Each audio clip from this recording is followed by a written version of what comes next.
Quanto lhe seja possível, você deixá-lo aberto. Lucas, capítulo 24,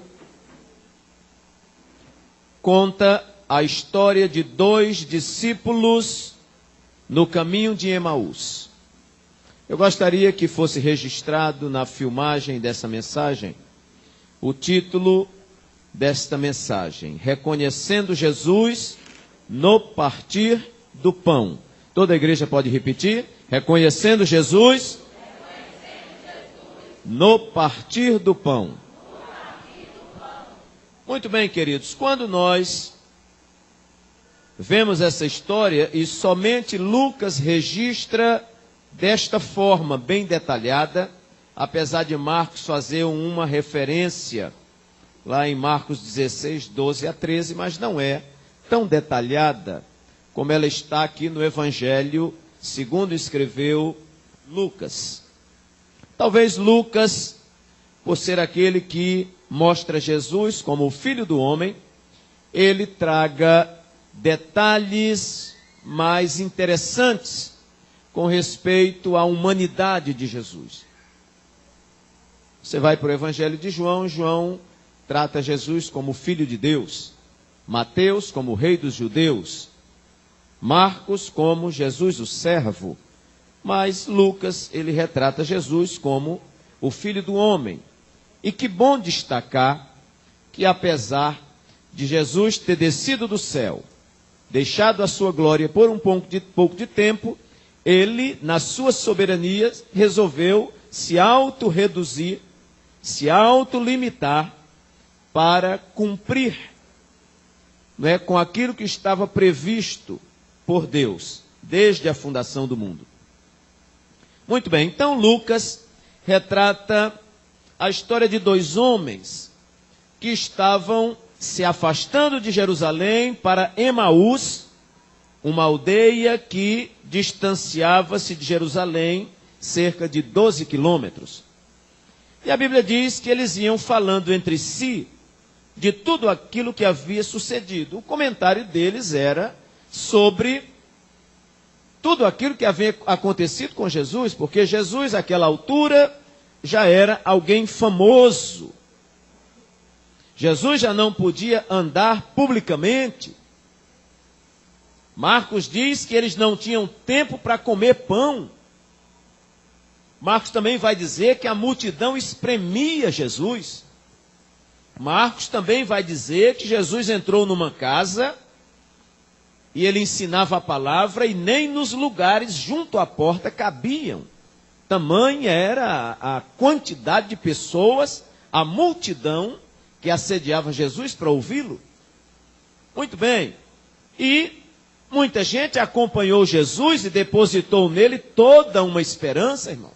E afinal de contas, este homem, mesmo sendo filho de Maria, uma camponesa, e de José, um carpinteiro, mas ele se destacara no seu ministério.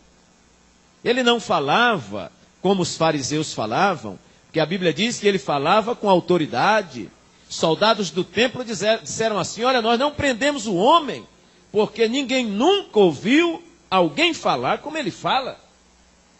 Então Jesus falava com autoridade, Jesus falava com certeza na sua fala, né?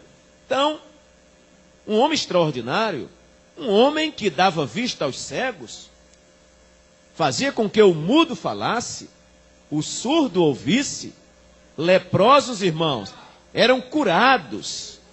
Jesus dizia: olha, vão, se mostra ao sacerdote, no caminho, os camaradas ficavam limpos.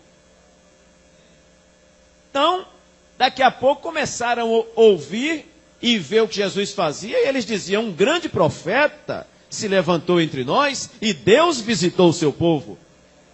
E aí, irmãos, um monte de judeu começou a acompanhar Jesus. Até os zelotes, que eram considerados terroristas daquela época, começaram a acompanhar Jesus.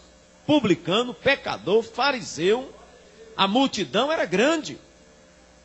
Mas de repente, quando eles imaginam que Jesus vai se levantar como o Messias, com uma espada, como o rei Davi, Jesus se entrega para morrer. e morre de uma morte, irmãos, humilhante, porque Jesus estava seminu, pendurado numa cruz, entre dois ladrões. E aí todo mundo que olhava dizia, mas meu Deus, nós apostamos tudo nesse homem, deixamos nossas profissões, deixamos nossa casa, deixamos familiares, abandonamos tantas coisas, deixamos tanta coisa para trás, e agora estamos vendo esse homem pendurado numa cruz. E aí, irmãos, cada um tomou seu rumo. Não, esse não é o Messias, não é possível. E esses dois discípulos de Jesus vão andando, irmãos, e falando sobre essas coisas. Eles estão saindo de Jerusalém, estão indo para Emaús. E aqui eu faço a primeira observação. Eles estão pegando o caminho contrário que o judeu fazia, porque a caminhada do judeu era da periferia para Jerusalém. Eles que estavam em cidades distantes por ocasião da Páscoa, por ocasião da festa dos tabernáculos, por ocasião da festa de Pentecostes, eles vinham dos diversos lugares do mundo, celebrando e cantando os salmos de romagem e indo adorar a Deus em Jerusalém. Mas esses homens estão pegando o caminho inverso. Eles estão se afastando do lugar da adoração. Oscar, eu creio que a pronúncia seja Scarzoni, ele tem um livro escrito chamado A Sombra do Templo, e ele diz que o templo era tão importante em Jerusalém, que Jerusalém não era uma cidade que tinha um templo no meio. Não, Jerusalém era uma cidade que tinha um templo e uma cidade ao redor. O templo era o centro. Então, irmãos, esses homens estão, pela tristeza, pela decepção, pela desilusão, estão se afastando do lugar de adoração. Que palavra Deus tem para nós nesta noite? É que isto que está acontecendo com esses discípulos, irmãos, é o comum de acontecer conosco. Quando alguém é desprezado na igreja, por exemplo, ele não costuma sentar muito na frente, não, ele vai se afastando. Senta no meio, depois vai sentando mais lá para trás. Não é que os irmãos que estão lá atrás, é por isso, né? Porque a igreja está cheia. Mas é comum quem está triste, quem está desiludido, quem não quer cantar, quem não quer pregar. Aí ele escolhe o último banco da igreja e fica lá. E dependendo do nível de desilusão, ele agora só vem no culto de domingo. E dependendo do nível de desilusão, ele agora só vem na ceia. E dependendo do nível de desilusão, ele vem uma ceia sim e uma ceia não. E vai se afastando. Daqui a pouco, cadê o irmão fulano de tal? Pastor, está afastado, está triste, está desanimado. E aí você vai lá e faz uma visita. O que foi, meu irmão? Aí ele relata a sua decepção. Mas, meus queridos, eu quero dizer nesta noite que Deus tem uma palavra para o nosso coração. Sabe, quando a desilusão te atacar, quando a decepção te alcançar, e nós vamos nos decepcionar aqui dentro mesmo. Não é para você se afastar, é para você vir para o centro da adoração, que é a casa do Senhor. Não se afastar. Porque uma brasinha, irmãos, fora do braseiro, ela vai criando cinza, vai ficando, né, triste. Você está aqui na casa de Deus, irmãos. Quantas vezes você chega para morrer na igreja? Tão triste, tão abatido que você está, você diz, vou para a igreja para morrer. Já que eu vou morrer mesmo, vou morrer na casa de Deus. Aí chega aqui, um conjunto maravilhoso assim, canta um hino. A orquestra toca um hino maravilhoso e sua alma vai sendo revigorada, vai sendo alentada, hein? E você vai se erguendo, se erguendo, se erguendo, e depois você diz, morrer o quê? Eu vou viver muito para a glória de Deus, amém? Vou morrer nada. Então, irmãos, esses homens estão se afastando do lugar de adoração. Quantas vezes você está se arrumando para vir para a igreja? Aí o gato passa, bate com o rabo assim, derruba um copo. Aí o copo quebra. Aí o marido briga por causa do gato. Aí por causa do gato e do marido, aí vem uma discussão. Você diz, eu estava pronta para ir para a igreja. Eu já estava arrumando, estava até assoviando o hino no banheiro antes de ir para o culto. Não vou mais para o culto. E você acha que só pode vir para a igreja quando você está pipocando, pulando de alegria. Não, irmãos, aqui é o hospital de Deus. É a santa casa de misericórdia de Deus. Pastor, eu estou abatido, venha para a casa de Deus. Pastor, eu briguei com meu marido. Aí é que tem que vir para a casa de Deus mesmo. Venha, minha irmã. Pastor, eu pequei. E quem foi que não pecou aqui? Porque quando você pensa que todo mundo é melhor do que você. Ninguém é melhor do que ninguém aqui. Já já nós vamos aprender. Cada um vai pegar um pedacinho do pão do mesmo tamanho. Sabe o que quer dizer aquilo? Que nós somos iguais. Às vezes tua fraqueza não é a minha, meu irmão. A minha também não é a sua. Então a verdade é que nós estamos aqui pela graça de nosso Senhor e Salvador Jesus Cristo, né? Ah, não, então eu não vou. Não, meu filho, não se afaste do lugar da adoração. Isto é a armadilha de Satanás. Venha para o meio do fogo, venha para o meio das brasas, venha para o meio da comunhão, venha participar com os irmãos.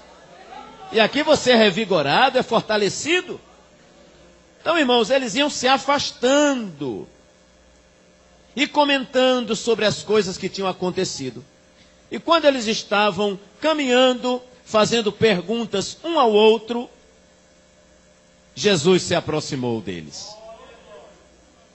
Mas eles não conheceram. E Jesus entra na conversa. Jesus vai na mesma estrada. Jesus diz assim, olha, eu estou ouvindo, parafraseando, né? Que palavras são essas que caminhando trocais entre vós? E por que estáis tristes? Eles disseram assim, és tu só peregrino em Israel ou em Jerusalém e não sabes as coisas que têm acontecido? O senhor não assistiu o Jornal da Gazeta, não? O senhor não leu o jornal, não? O senhor está desatualizado? O senhor não entrou na internet, não? E o senhor não viu o que aconteceu aí? Um certo Jesus, que foi varão, profeta, poderoso em obras e em palavras diante de Deus e de todo o povo. E como os principais dos sacerdotes e os príncipes o entregaram à condenação de morte e o crucificaram. E nós esperávamos, não me esperando mais, nós esperávamos que fosse ele o que remisse a Israel. Mas agora com tudo isso, é hoje já o terceiro dia que essas coisas aconteceram. E você não está sabendo disso? Aí Jesus, irmãos, diz assim, honestos e tardos de coração. Oh, homens incrédulos.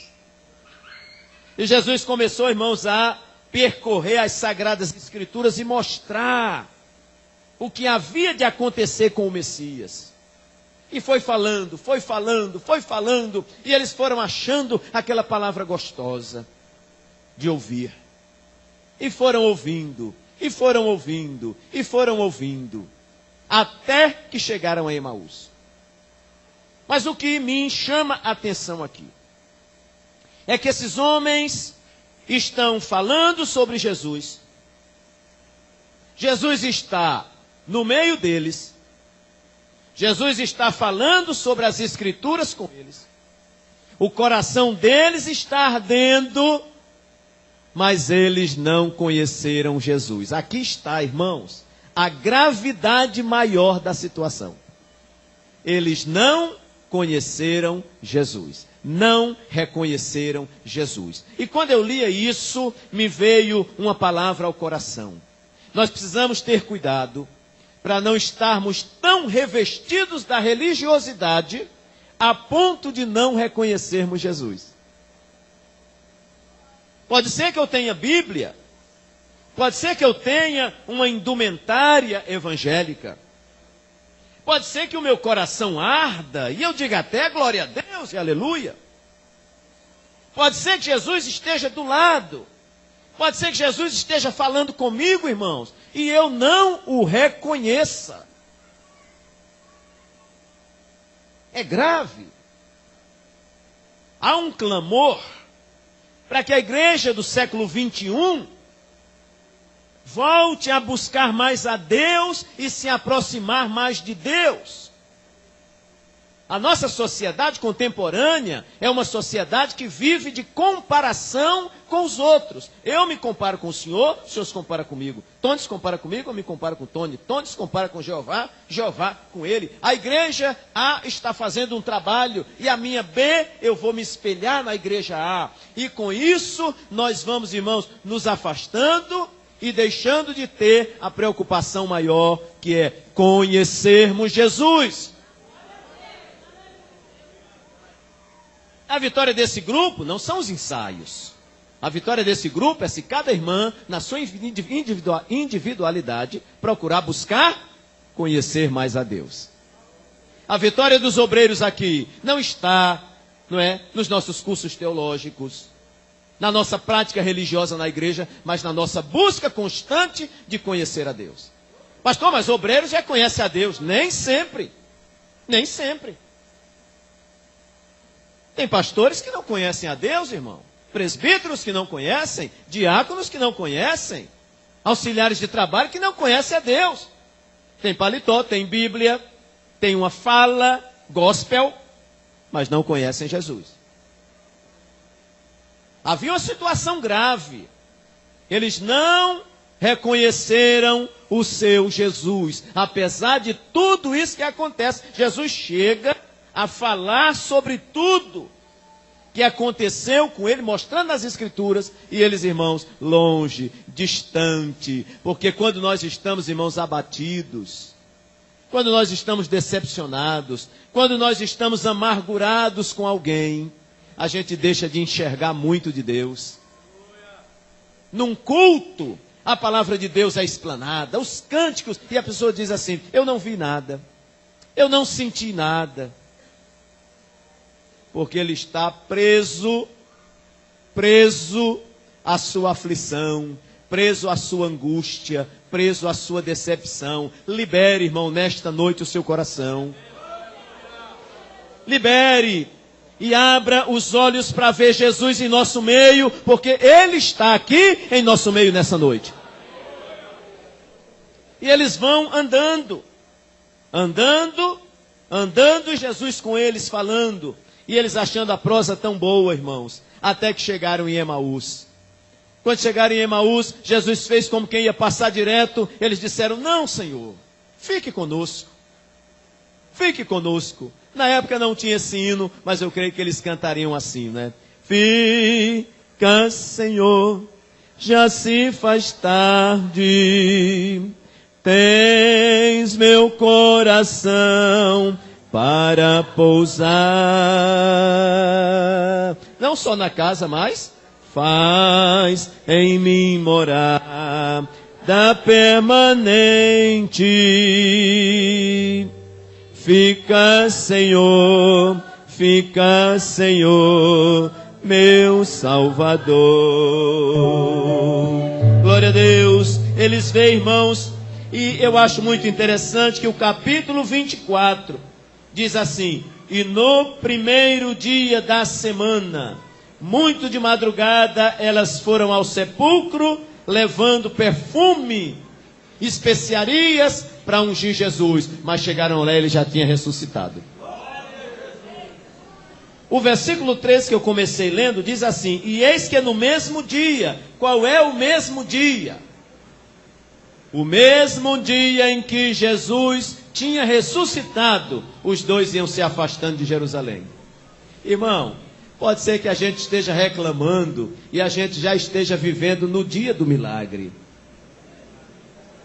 Às vezes eu nem sei, às vezes eu não percebi, mas o Senhor já liberou a resposta desse milagre. Joga a tristeza fora, porque Deus já pode ter liberado o seu milagre. Foi no mesmo dia. Eles estão reclamando de uma coisa que eles pensavam que não tinha acontecido e já havia acontecido.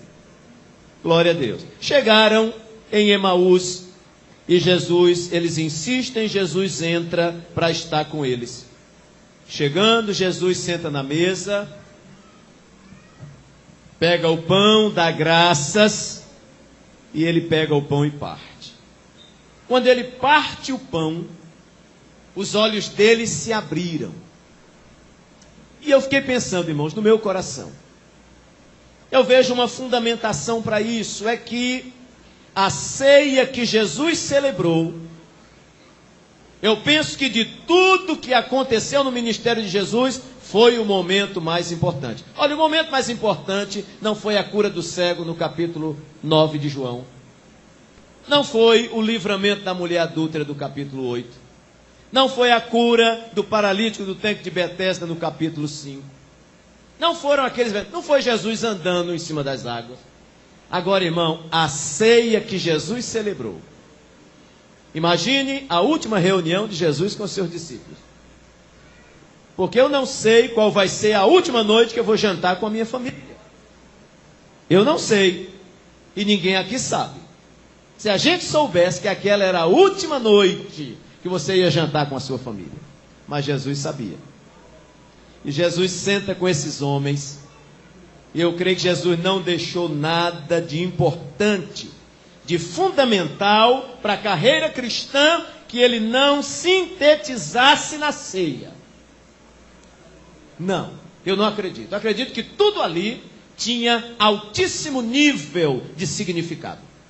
Bom, porque a ceia impacta tanto o coração dos discípulos, a ponto de em qualquer lugar que eles estivessem, que visse um pão partindo, ceia.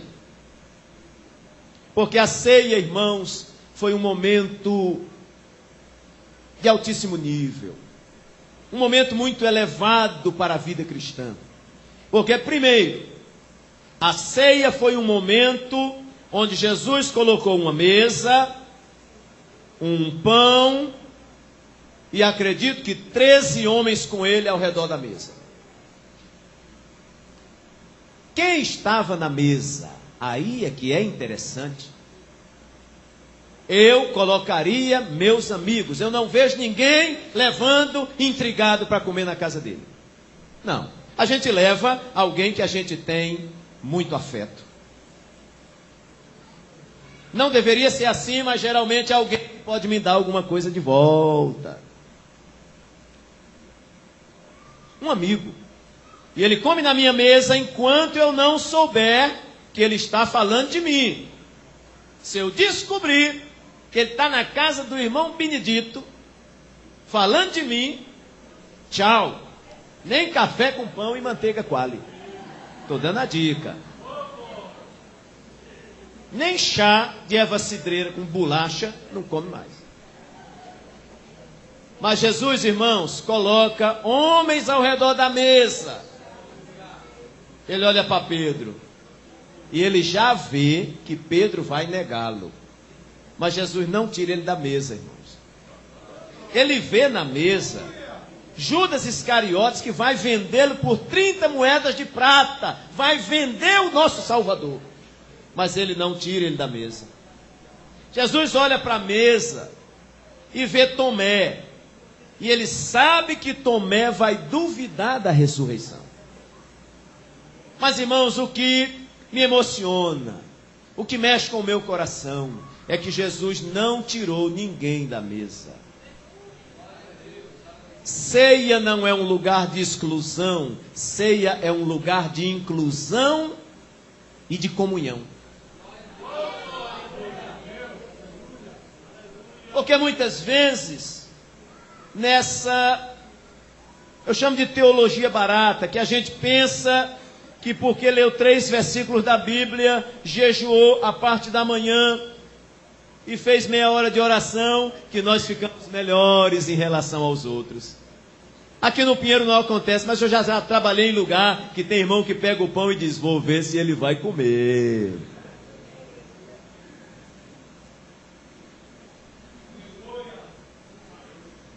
Pastor, por que ela está participando da ceia? E eu sei lá. Pergunte a ela. Então, meus irmãos, Dá uma olhadinha assim, quem está do lado direito, quem está do lado esquerdo. Você conhece ele, sabe o nome? Dá uma olhadinha assim, quem é. Se não falou com ele, tem um minutinho para você bater na perna e dizer: a paz do Senhor, meu irmão. A paz do Senhor, glória a Deus. A paz do Senhor, a paz do Senhor aí. Minha orquestra bonita aí, a paz do Senhor. Se der tempo olhar para trás, tem gente também. Dê uma olhadinha e diga: a paz do Senhor, meu irmão. Hein? Glória a Jesus, paz do Senhor, meu irmão. Já lhe abracei, né? Paz do Senhor. Olhou? Decorou quem está do lado esquerdo e do lado direito? Ele nem é melhor, nem é pior do que você. Glória a Jesus, é tudo igual. Então hoje nós somos convidados para estar à mesa. Independentemente de quem eu sou e de quem você é, porque quando Jesus me salvou, já sabia quem eu era. Já sabia. E ele não exclui ninguém, todos estão ao redor da mesma mesa. E isto deve ter impactado o coração dos discípulos. Mas Jesus chamou essa turma toda aqui, todo mundo. Irmão, cear na mesa. Eu tinha um amigo que ele sempre dizia: ô Walter, quando a pessoa chega na mesa da cozinha, é sinal de comunhão. Visita que não é de muita comunhão, fica no sofá da sala.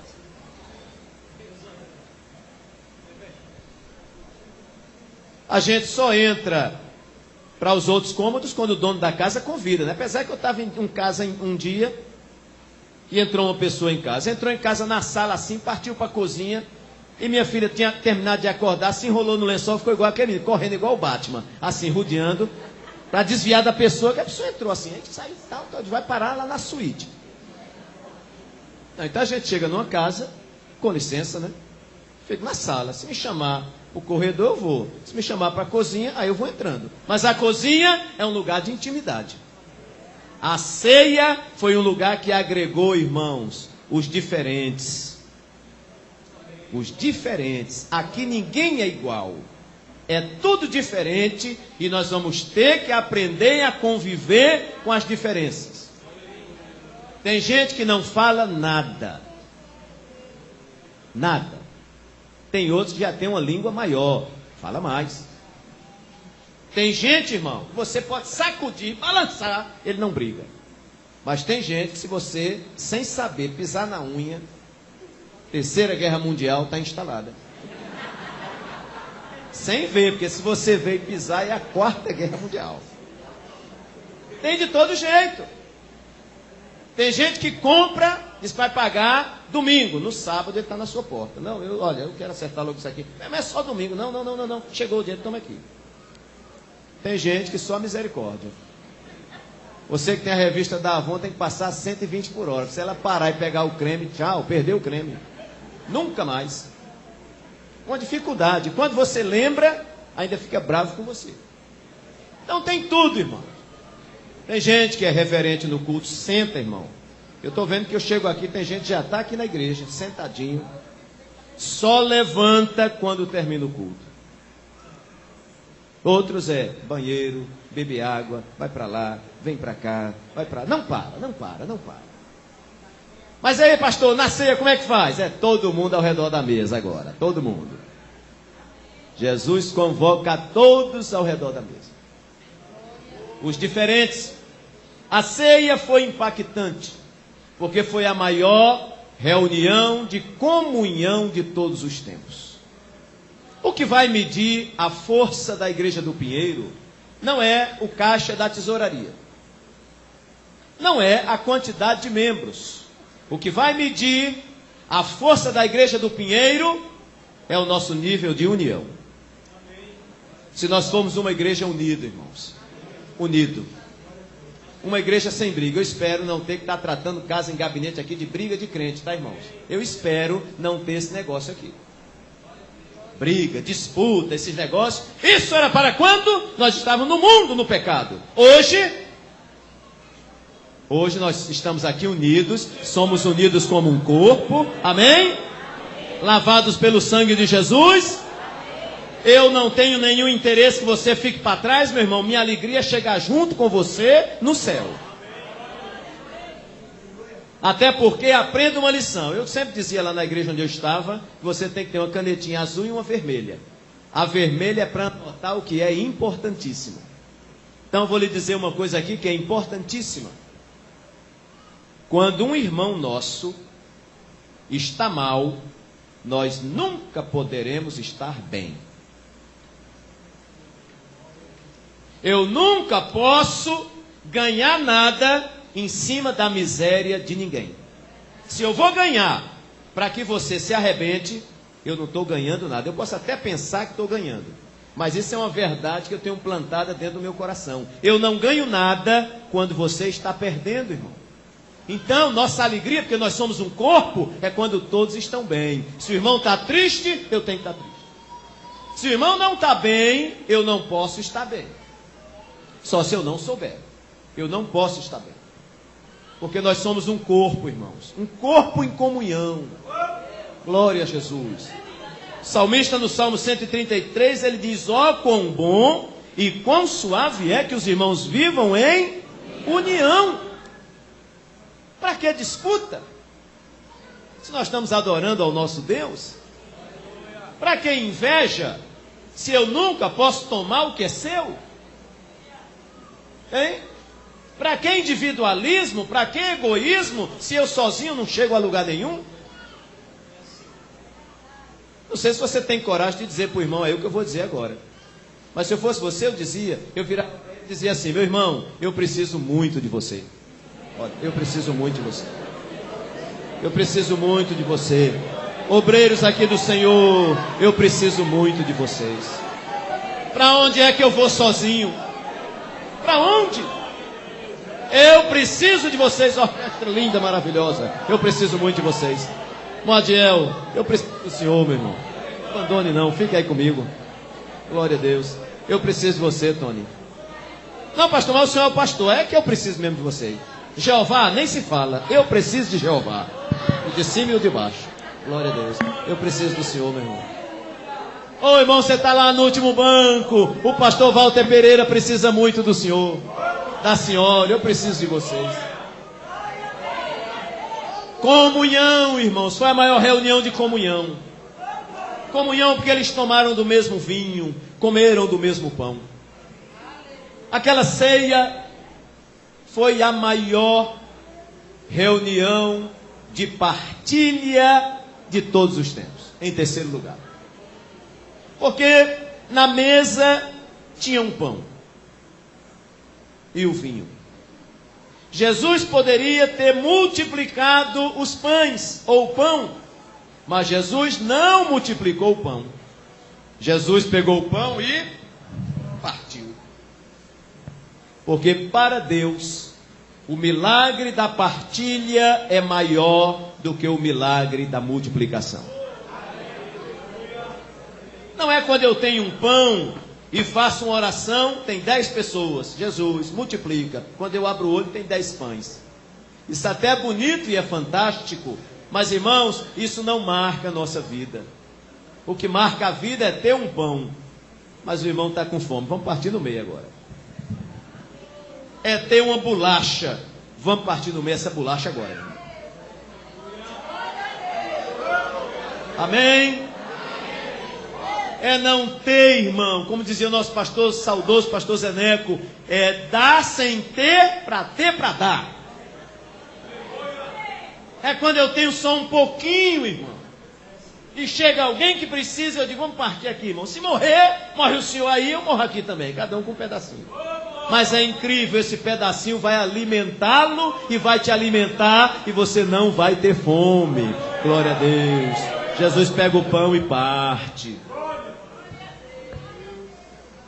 Mas essa partilha, irmãos, não é só pão. Essa partilha é a nossa vida. Porque há momentos que nós estamos tão vazios, ou pensamos que estamos vazios, que nós nos escondemos. E aí nós nos escondemos na nossa casa.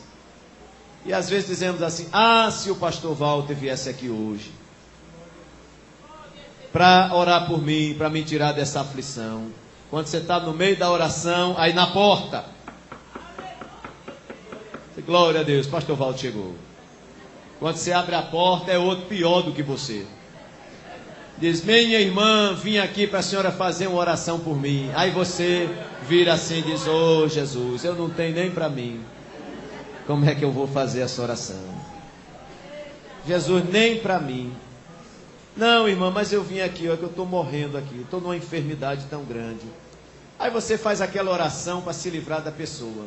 Estende a mão, quando faz a oração, Jesus cura. Aí você diz: mas eu pensei que a botija estava vazia, ainda tinha um pouquinho para dar para os outros. O Senhor Jesus fala nesta noite, irmãos, você nunca vai estar tão vazio que não tenha algo para distribuir com alguém. Amém? Nunca vai estar tão vazio.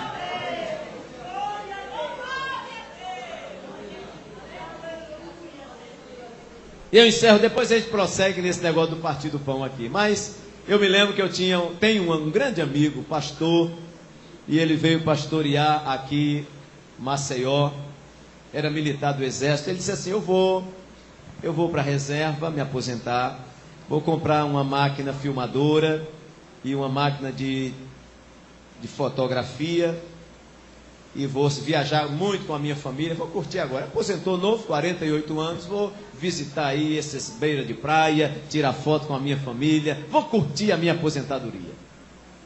Mas aí, meus irmãos, curtir a aposentadoria nada. O pastor Zé Neco chamou ele para Maceió e entregou, foi uma congregação para ele. Agora pense, irmão, uma congregação de gente braba e problemática. Ele chegou lá, tinha um obreiro e disse assim: pastor que anda fora da linha aqui, a gente pega na orelha.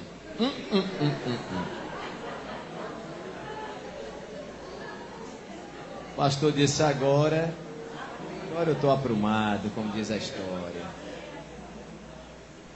Aí ele deu lá a resposta dele lá para aquele obreiro. E aí, irmãos, começou a lidar com muito problema. E sei que um dia assim ele se arrependeu desse negócio. Ele sabe o negócio? Esse negócio de ficar pastoreando igreja, tendo problema com gente. E igreja é lugar de problema mesmo. Sabe de uma coisa? Eu acho que eu vou parar. Aí foi para a beira da praia, sentou num banco daquele, ficou olhando para o mar à noite, afrouxou o nó da gravata, tirou o paletó, se desfigurou, os cabelos arrepiados, ficou olhando para o mar. Aí disse: Jesus, o que foi que eu vim fazer aqui? Tinha tanta coisa para fazer, tirar retrato com a minha família, curtir. Eu estou precisando de dinheiro, eu estou precisando de posição, estou precisando de cargo. O que é que eu estou fazendo aqui, Jesus? Aí quando ele olha assim para a esquerda, vinha um bêbado, que aquela calçada ali da beira da praia estava estreita. Ia num canto e ia no outro, ia num canto e no outro. Aí vinha, chegou perto dele assim, ele sentado no banco e disse: pastor, ore por mim, pastor. Ele disse: oh meu Deus. Cheiro de gasolina subiu, né? Aí ele colocou a mão assim na cabeça do indivíduo e fez aquela oração para se livrar, irmão. Jesus, olha, abençoa essa criatura, salva, livra dos vícios e tudo mais e tal. E amém? Aí o bêbado olhou para ele e disse: foi para isso que você veio para cá.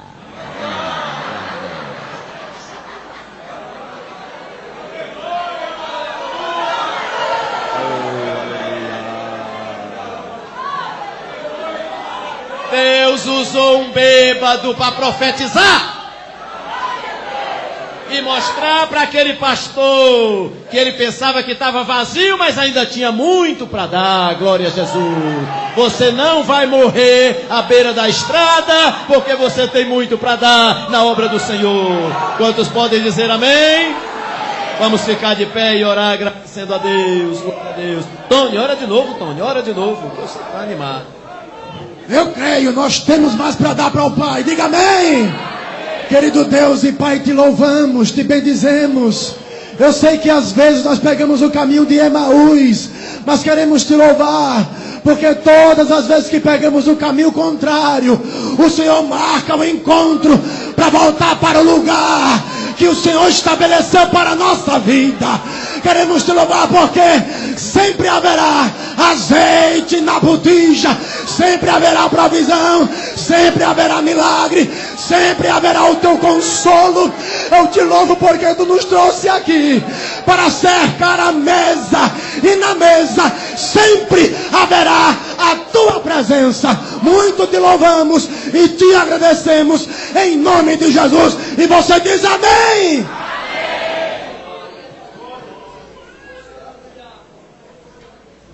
Glória a Jesus. A igreja pode se assentar, a orquestra vai adorar a Deus. Nós vamos recolher, irmãos, aquela oferta para os campos em dificuldade. Irmãos, eu ia trazer aqui o papel. Meu Deus, será que eu trouxe? Minha Bíblia às vezes fica tão cheia de papel que eu vou esvaziando. Mas eu estava vendo a nossa colocação aí entre as 145 igrejas. Só uma oferta nossa que foi bem pequenininha.